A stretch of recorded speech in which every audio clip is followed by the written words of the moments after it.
going to a different economy, and we're going to be learning more about that as we go. But clearly, we're learning that things can be done from remote locations. We're learning that technology can replace people even more than we thought. We're not going back to the same economy. We're recovering, but to a different economy, and it'll be one that is more leveraged to technology. And I worry that that is going to make it even more difficult than it was for many workers. In Silicon Valley, and my friends who work in technology know that what we did to the manufacturing workers, we are now going to do to the retail workers, the call center workers, the fast food workers, the truck drivers, and then even bookkeepers, accountants, insurance agents, lawyers, and on through the economy. So what happened to the manufacturing workers is a very clear sign. This effort, and China has big plans for this. They intend to seed their digital yuan into the global environment by giving it away to visitors at next winter's Olympics. When they arrive at the airport, they're going to get yuan digital wallets. They're going to receive digital yuan. They're going to use it throughout their visits to Beijing, and then they're going to take it back to their home countries. They see this as a huge advantage. Why? Because who controls the underlying protocols, who controls the underlying standards of the future of money will control the future of money. To monetize or modernize the country's economy. But has it worked? Here's NBC's Gotti Schwartz. ¿Ustedes toman Bitcoin? No, solamente efectivo? All right, just cash. ¿Toman Bitcoin?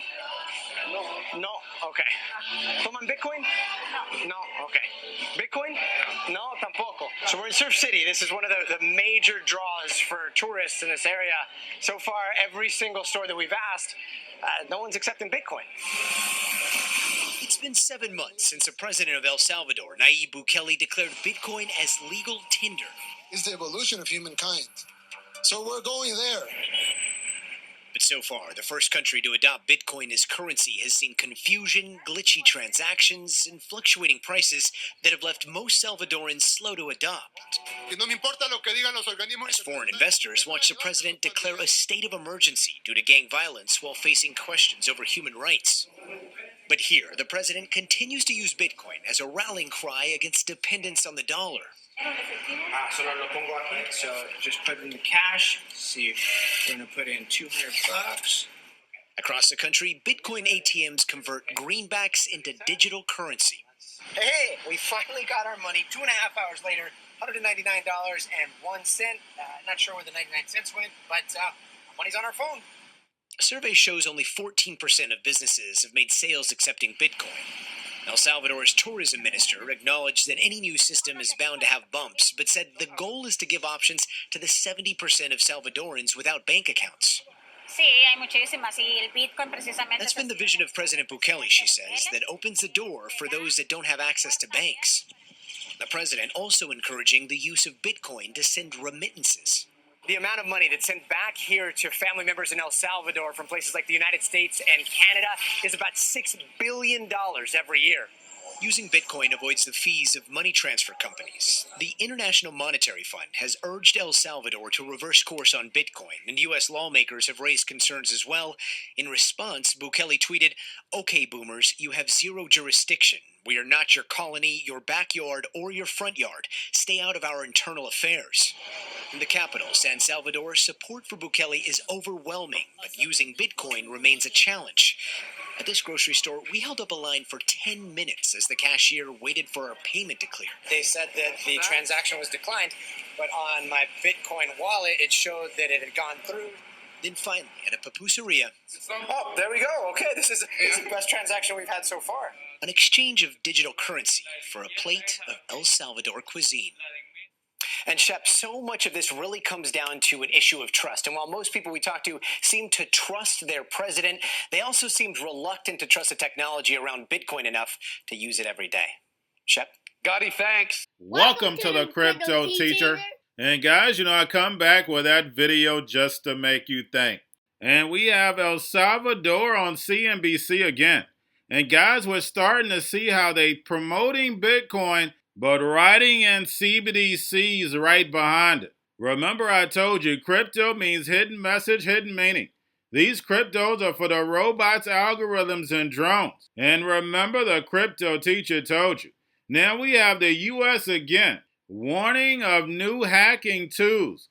We know something big is coming down the pipe. We know they want to destroy this legacy market in order for the digital economy to rise. They have to keep up distractions for the sheep. And we already know what the jobs are going to be for millennials and Generation Z. Playing games, that is correct. What they're already doing. But they'll be able to make more money than their parents. If your job does not fit into the fourth industrial revolution, it is over. These kids are already programmed for the internet, and the key word is program. And these games are going to lead them into the metaverse. And once you go inside the virtual world, you're not coming out. And remember, the crypto teacher told you, because he knows. When it comes to the New World Order, it's all planned out. You have a wonderful day. Brawlers is a video game like any other game, but it is attached to the blockchain. And what that means is you can put NFTs into it. It has an in-game currency. There's something called skins. So there's a bunch of assets, digital items that are tradable that you can win and that you can take out of the game and do other things with, like exchange those things for other NFTs and other currencies. So we found out last week that blockchain brawlers earned $350 million in trading volume in just 1 week. Can you talk about the demand that you're seeing for this blockchain-based game? Sure. So I think the Brawler team did an excellent job of promoting the game to all the prospective players. So they were in the Discord channels. Discord is a communication medium that a lot of video gamers use, and we promoted it. We talked about what brawlers were going to be, and we allowed people to buy little brawler avatars several months before the game launched, and we allowed them to buy it in an auction.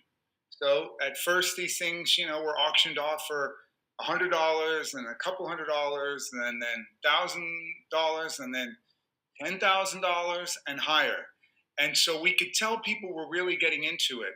And each brawler is this unique character. Think of it a little bit like WWE, the wrestling organization. So these are little like figurines, and you go into a wrestling ring with them, and you compete against other brawlers, and you win a prize. This is the in-game currency called a brawl, a BRWL.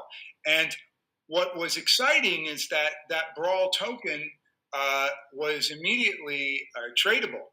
And one of the largest exchanges in the world decided to list the brawl token, which I felt was a real testament to what the brawl team had created. Seeing more people treating this as actually a way to earn a living rather than pure recreation?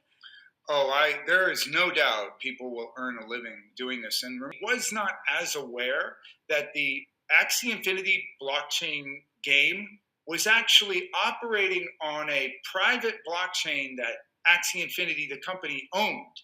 It starts to look more like just a database then, as opposed to being on a Wax or an Ethereum, which are open, decentralized blockchains that no one group controls. Before we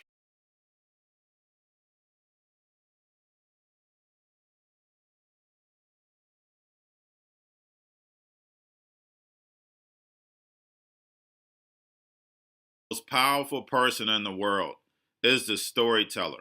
The storyteller sets the vision, values, and agenda of an entire generation to come. Steve Jobs.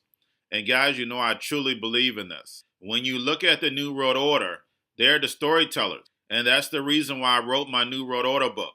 But guys, now it's time to change the current generation. And I wrote 3 kids' books. I love the Trinity because I understand the power that's in it. So I have 3 books. We have an opportunity to change the generation, to educate, not just me, but I want to show you that I take action on a daily basis. And I want you to take action on a daily basis.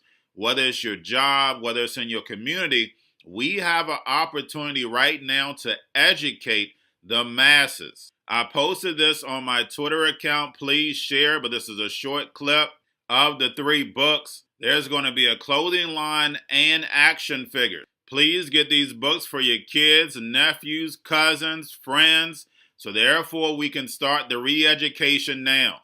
Because as we see, the 4th Industrial Revolution foundation is definitely here. Robots, algorithms, drones, taking humanity out the picture. We have to re-educate. But let's get into the video. Part 1. King Joshua and Grandma Tam save the village. Part 2. King Joshua and Grandma Tam save New York from COVID-33. Part 3. King Joshua and Grandma Tam goes to China. It's mandatory to get part 1, part 2, and part 3 of this series. It's time to re-educate Generation Z.